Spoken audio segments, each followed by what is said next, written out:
Hello hello दोस्तों। इन दिनों बिहार में प्राण प्रतिष्ठा शब्द बहुत जोरों पर है।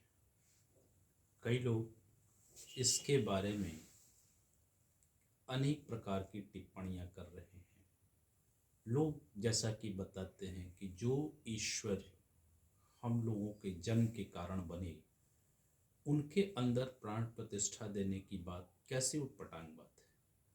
तो आइए आज हम लोग शास्त्र सम्मत विज्ञान के आधार पर समझने की कोशिश करते हैं, समझते हैं कि प्राण प्रतिष्ठा का वैज्ञानिक आधार क्या है। इसको समझने के लिए एक छोटा सा उदाहरण हम लेते हैं, और वह उदाहरण है जैसे दीपावली या किसी फेस्टिवल के मौके पर हम लोग कोई पटाखा बम लेकर के और एक शीशे के बोतल पर रख दें और उसके पलीते में आग लगाते हैं। क्या होता है? जोरदार धमाका होता है और शीशी के बोतल के पड़खच्चे उड़ जाते हैं सेकेंडों में। अगर आपको छेनी हथौड़ी दे दिया जाए और कहा जाए कि उस शीशी को एक अटैक में ऐसा चूर्ण बना दें, तो क्या यह संभव है? आंसर स्पष्ट होगा, असंभव। हथौड़ी से चूरते चूरते कई बार अटैक करेंगे, उसके बाद ही वो वैसा चूर्ण होगा, जबकि एक धमाके में वह पूरा शीशी का बोतल धराशायी हो। दूसरी बात हम देखते हैं कि जैसे किसी पहाड़ पर्वत को अगर मुझे रास्ता बनाना होता है लोगों को, तो वैज्ञानिक लोग डायनामाइट लगा देते हैं और डायनामाइट लगा करके फ्रैक्शन सेकंड में इंटायर पहाड़ जितना जरूरी होता है उतना को उड़ा करके और लोग रास्ता बना देते हैं। तो आप सोच सकते हैं कि उदाहरण मैं क्यों ले रहा हूं।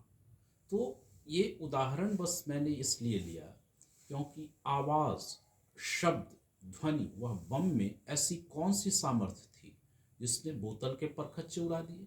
डायनामाइट की वैसी कौन सी ताकत है जो पर्वत को रास्ता बना दिया पर्वत से होकर के। तो निश्चित ध्वनि है, ध्वनि में असीम निस्सीम ताकत है, शक्ति है। अगर कोई व्यक्ति हजारों मजदूर लगाए छेनी हथौड़ी से, तो कई वर्षों में जाकर के उस रास्ता को तोड़ सकता है, जिसको कि डायनामाइट फ्रैक्शन सेकंड में कर दी।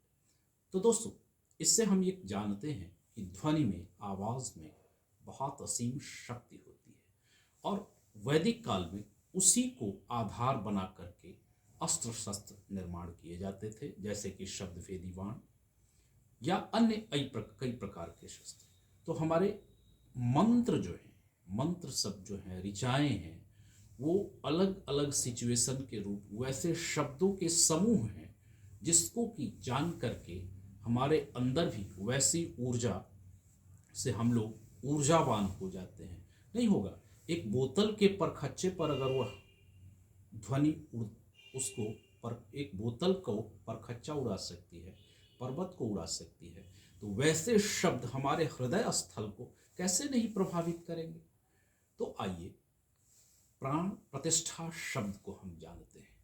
केवल प्राण नहीं कहा जाता है, प्राण के साथ प्रतिष्ठा, जीवंतता, प्राण प्रतिष्ठा कहा जाता है। कि जब हमारे मनीषी ऋषि मुनि समय विशेष पर वैसे शब्द समूह को निर्माण किए हुए हैं, शब्द समूहों का एक ऐसा संचय किया गया है जिसका प्रयोग करने पर आपको वैसे ऊर्जा का लाभ मिलेगा।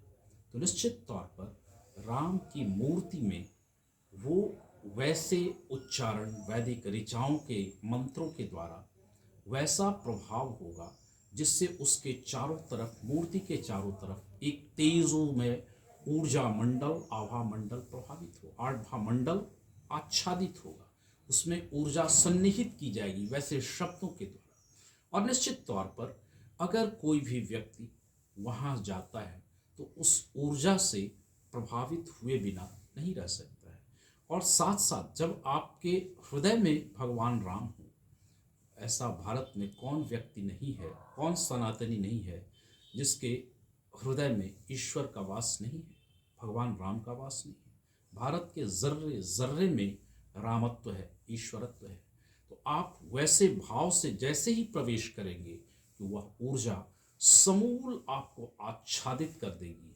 वह एक ऐसी सकारात्मक ऊर्जा होगी जो केवल आपको नहीं, आपके अगल बगल आने वाले लोगों को भी वह प्रभावित किए बिना नहीं रहेगी।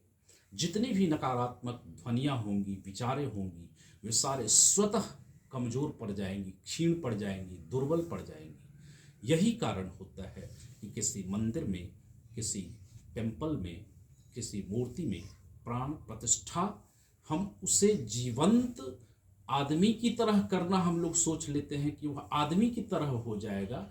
यह हमारी सोचना भ्रामक है। लेकिन प्रतिष्ठित तो हम कर सकते हैं, ऊर्जा को एकत्रित तो कर सकते हैं। रामत्व की जो ऊर्जा है उसको एकाकार करके एक जगह हम लोग रख तो सकते ही हैं, ताकि उससे हम लाभान्वित हो सकें। और निश्चित तौर पर आप आजकल के समय में जब चारों तरफ लोग परेशान से दिखाई देते हैं, जब आपके अंदर नकारात्मक विचारें आएंगे, तो वैसे समय पर अगर आप वैसे जगह से घूम करके आते हैं, भ्रमण करके आते हैं, आराधना करके आते हैं, तो निश्चित तौर पर वह ऊर्जा, शब्द की ऊर्जा आपको भी आच्छादित करती है। यह ठीक वैसे ही है कि अगर एक दीपक जला दिया जाए तो उसमें से दूसरे दीपक को, तीसरे दीपक को, चौथे दीपक को, और क्रमशः इस प्रकार हम प्रज्वलित करके पूरे भारतवर्ष, क्या पूरी दुनिया में दीपक को जलाया जा सकता है। ठीक उसी प्रकार प्राण प्रतिष्ठा शब्द किसी मूर्ति के साथ जुड़ी हुई है। तो दोस्तों, आज के युग में यह बहुत ही ज़रूरी है कि आप नकारात्मक विचारों से दूर रहें, और साथ साथ आपकी अपनी आने वाली पीढ़ियां जो हैं, आपके उन्नत और उच्चशील विचारों के ध्वनि से, सकारात्मक ऊर्जा से प्रभावकारी होंगी, जिससे हमारा भविष्य बहुत तरह की नकारात्मक विचारों से दूर होकर के एक स्वस्थ मानवीय समाज का निर्माण हो सकता है। तो आइए हम लोग प्राण प्रतिष्ठा शब्द की मर्म को जानें और भगवान राम के रामत्व को, एक ऊर्जावान कृति को नतमस्तक होकर आशीर्वाद लें, जिससे हम नहीं, हमारी आगामी संतति भी लाभान्वित होगी। धन्यवाद।